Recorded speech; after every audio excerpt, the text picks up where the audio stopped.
So one of the ways that marketers can drive response is to really pay attention to how the message they're sending, the creative, actually shows up in a subscriber's inbox. So most ISPs now have images off by default. So what that means is the image in the actual creative isn't going to show up in the subscriber's inbox unless they take an action and download those images. So a lot of hard work could have gone into putting together a really beautiful creative and using some great images and beautiful colors. But unfortunately, a lot of times the way that that message is viewed by the marketer before it's deployed is not actually going to be the way the subscriber sees it. And so there are a number of methods that marketers can use to try and get around that, because of course, you want the subscriber to see what is the headline of the offer, what is the call to action, why is this message being sent, and what action do you, the marketer, want the subscriber to take. All of those things will lower the hurdle to conversions. So one of the things that we recommend that marketers do is include text-only copy.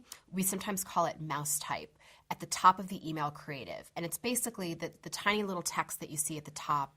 And it may say something like, if you can't see this message, if you see images off in this message, click here. Or to view this message online, click here. So this would always be a very important link to include. It's an easy way that rather than downloading images, subscribers can simply click on that link and see the message the way that it was intended to be sent.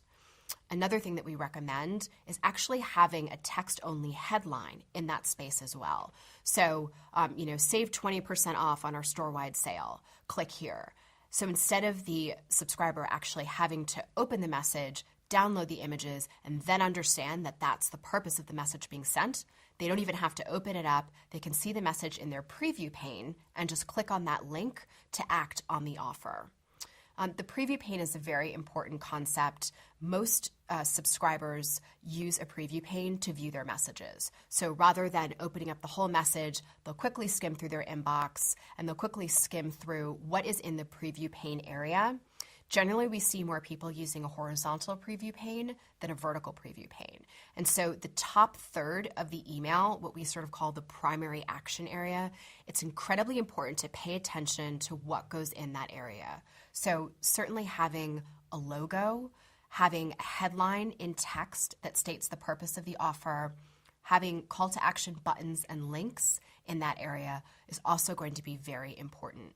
We also recommend that marketers use alt tags on images. So if an image doesn't render, instead of having a white box with a red X in it, it will have a descriptor of what that image was or what the call to action button says. So it will say click here, or it will say what the actual image is. So all of those things can really help to get around the fact that images will not necessarily render automatically, but you can still really help to drive the click and the conversion.